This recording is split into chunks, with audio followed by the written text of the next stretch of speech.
Assalamualaikum warahmatullahi wabarakatuh. Menikah dalam Islam adalah menyempurnakan sebagian iman karena Allah Ta'ala.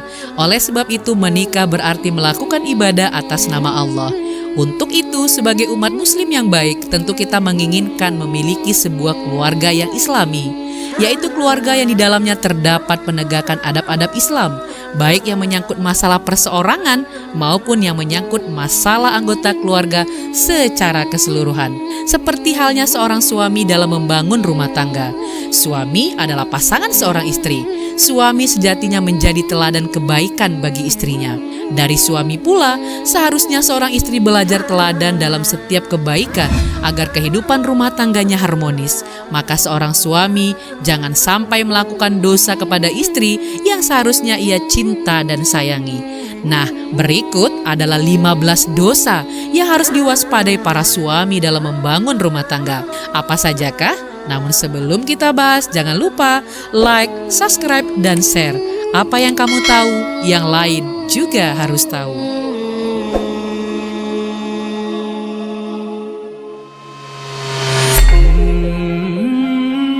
Tidak ada rasa cemburu pada istri. Inilah salah satu dosa yang seringkali dilakukan suami kepada istrinya. Tidak atau kurang memiliki rasa cemburu terhadap istrinya.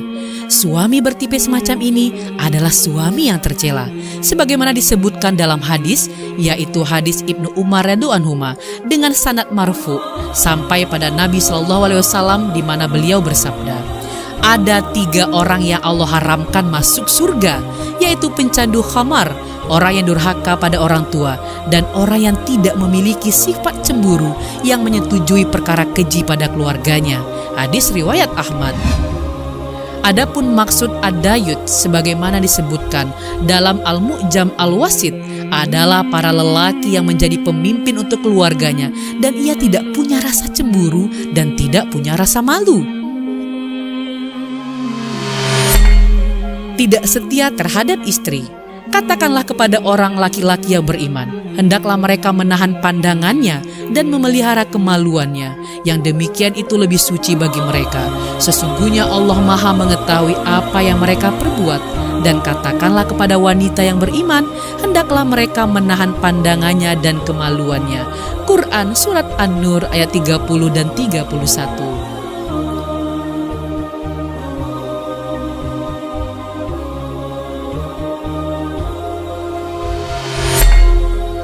Menyerahkan kepemimpinannya pada istri.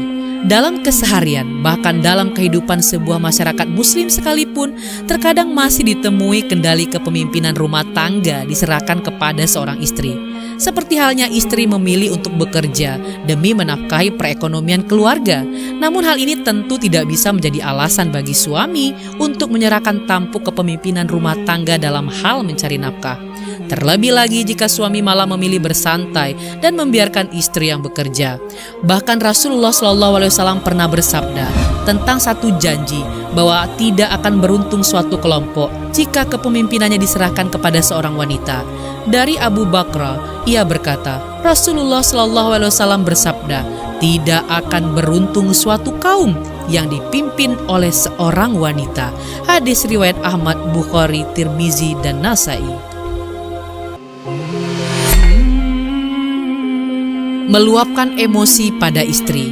Sejatinya, istri adalah partner yang bisa menjadi tempat berbagi tentang semua masalah yang dihadapi. Bukan sebaliknya, malah diajak berselisih demi meluapkan semua emosi atau marah. Meluapkan emosi kepada istri bukanlah solusi untuk menyelesaikan masalah yang dihadapi. Seorang sahabat berkata kepada Nabi SAW, "Ya Rasulullah, berpesanlah kepadaku." Nabi SAW berpesan, jangan suka marah. Sahabat itu bertanya berulang kali dan Nabi SAW tetap berulang kali berpesan, jangan suka marah. Hadis riwayat Bukhari. Betapa penting akhlak seorang suami untuk menahan emosinya agar tidak diluapkan kepada istrinya. Dan betapa hancur hati seorang istri jika suaminya tiba-tiba meluapkan emosinya tanpa mau menjelaskan terlebih dahulu apa yang menjadi sebab ia marah-marah kepada istrinya. Pelit pada istri. Tidak sedikit suami yang jika mendapatkan uang lalu disimpannya sendiri di dalam dompetnya. Tak serupiah pun ia bagi kepada istrinya, kecuali jika istrinya melapor karena untuk membeli kebutuhan dapur dan anak-anaknya. Perilaku seperti ini tentu saja seolah-olah sang suami tidak mempunyai rasa percaya kepada istrinya. Sungguh suami telah berbuat dosa besar jika melakukan hal ini. Rasulullah SAW bersabda, seseorang cukup dipandang berdosa bila ia mentelantarkan belanja orang yang menjadi tanggung jawabnya. Hadis riwayat Abu Daud. Karena itu janganlah seorang suami bersikap kikir atau pelit kepada istrinya, sebab Rasulullah SAW melarang bersikap seperti ini.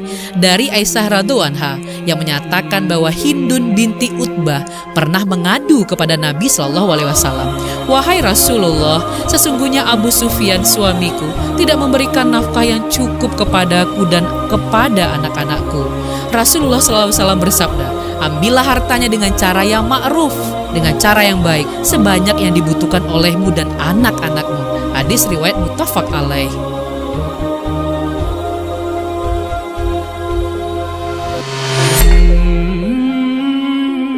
Memiliki sifat benci kepada istri.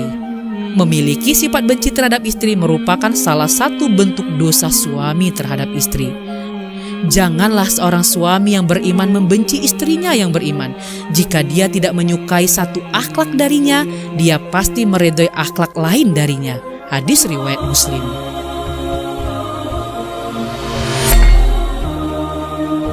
Memukul istri dan menjelekkannya. Memukul atau juga menyakiti istri secara fisik merupakan bentuk perbuatan dosa suami, begitu juga menjelekkannya. Sebab wanita tentu merupakan kaum yang harus dilindungi. Selain merupakan perbuatan dosa, memukul dan menyiksa istri secara fisik juga merupakan perbuatan yang melanggar hukum dan dapat dikenakan hukuman. Hendaklah engkau memberinya makan jika engkau makan, memberinya pakaian jika engkau berpakaian, tidak memukul wajah, tidak menjelek-jelekannya. Hadis riwayat Ibnu Majah. Menyakiti hati seorang istri. Orang-orang yang menyakiti mukmin laki-laki dan mukmin perempuan tanpa perbuatan yang mereka lakukan, maka sesungguhnya mereka telah menanggung kebohongan dan dosa yang nyata. Quran Surat Al-Ahzab ayat 84. Suami yang lembah lembut merupakan lelaki yang sempurna imannya, sebab ia telah berbuat baik kepada istrinya. Hal ini seperti diingatkan dalam sebuah hadis dari Abu Hurairah radhiyallahu anhu.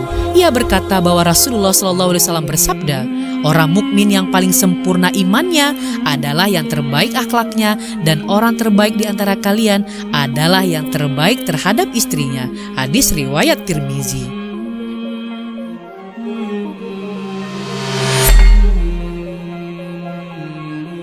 Menyebarkan rahasia ranjang pada orang lain.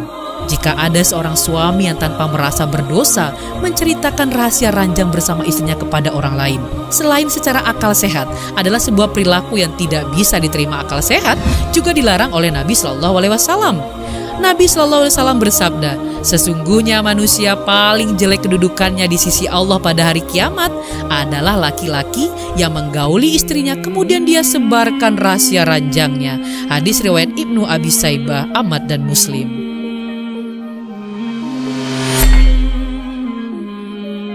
Menggauli istri ketika haid.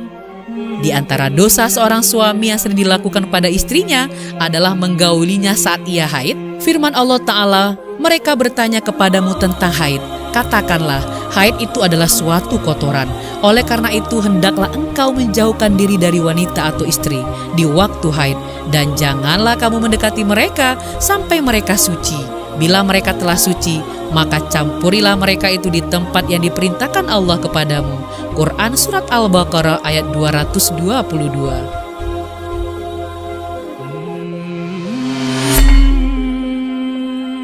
Menggauli istri melalui anusnya. Dalam beberapa hadis, Rasulullah SAW bersabda, dilaknat orang yang mendatangi perempuan pada duburnya. Hadis riwayat Abu Daud dan An-Nasai. Diriwayatkan oleh Ashabus Sunan kecuali An-Nasai dari Abu Hurairah radhiyallahu anhu bahwasanya Rasulullah SAW bersabda, siapa yang mencampuri wanita atau istri yang sedang haid atau mencampuri wanita pada duburnya atau mendatangi dukun lalu mempercayai apa yang dikatakannya, maka ia telah kafir kepada apa wahyu yang diturunkan pada Muhammad SAW. Hadis riwayat At-Tirmizi.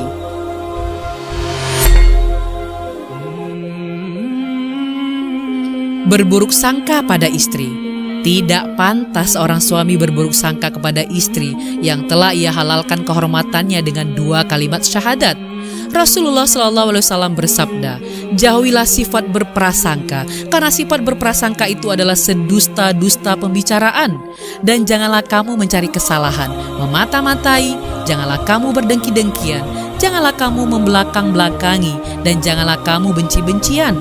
Dan hendaklah kamu semua wahai hamba-hamba Allah bersaudara. Hadis riwayat Bukhari. Dalam hadis riwayat Tirmizi juga dijelaskan, mukmin yang paling sempurna adalah yang paling baik akhlaknya, dan sebaik-baik kalian adalah yang paling baik terhadap istri-istrinya. Hadis riwayat At-Tirmizi. Poligami tanpa mengindahkan syariat. Islam tidak melarang poligami, namun hal ini harus mengikuti syariat Islam. Sebab jika dilakukan di luar syariat Islam, maka hal ini merupakan dosa suami kepada istri. Kemudian jika kamu takut tidak akan dapat berlaku adil, maka kawinlah seorang saja. Quran Surat An-Nisa ayat 3.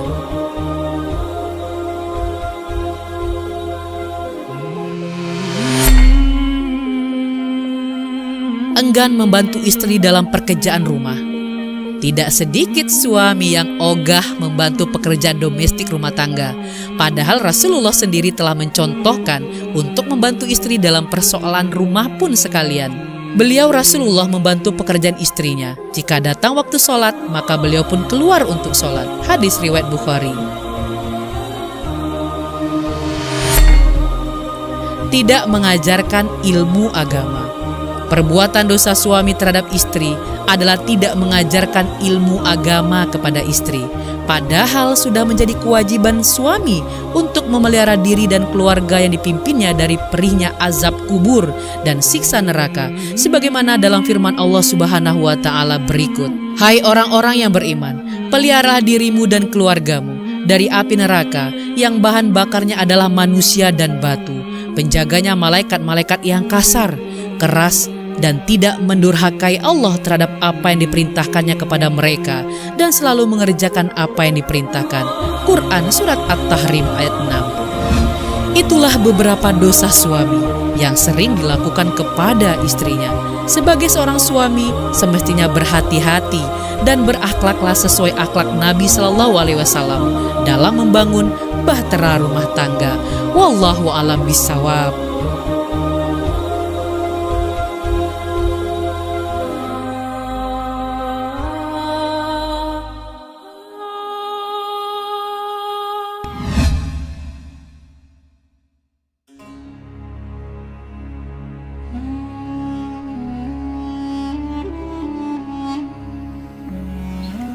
Wanita solehah adalah sebaik-baiknya perhiasan dunia.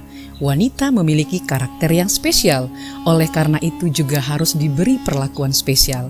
Dan laki-laki yang terbaik memperlakukan istrinya adalah Rasulullah Sallallahu Alaihi Wasallam. Rasulullah Sallallahu Alaihi Wasallam bersabda, di antara kalian, lelaki yang paling baik adalah suami yang paling baik terhadap keluarganya, dan aku adalah yang paling baik terhadap keluargaku. Hadis riwayat At-Tirmizi. Memperlakukan wanita terutama istri haruslah dengan cara yang terbaik agar suami terhindar dari dosa dan kesalahan. Dalam menyampaikan sesuatu kepada wanita juga butuh beragam pertimbangan. Ada pertimbangan rasa, kondisi fisik, momentum psikis, dan juga karakter. Memperlakukan perhiasan di dunia juga harus dengan cara yang terbaik. Karena digambarkan wanita diciptakan dari tulang rusuk yang bengkok.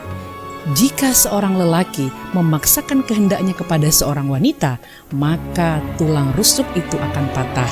Oleh karena itu, tirulah cara Nabi memperlakukan wanita dengan penuh kesabaran, penuh perhatian, kepedulian, dan senantiasa menerima kekurangannya.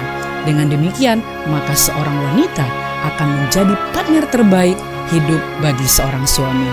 Semoga sahabat Buya Milenial, terutama kaum Adam, menjadi para suami idaman istri yang kelak akan mendapat surga Allah Subhanahu wa taala. Fastabiqul khairat bilai taufik wal hidayah. Assalamualaikum warahmatullahi wabarakatuh.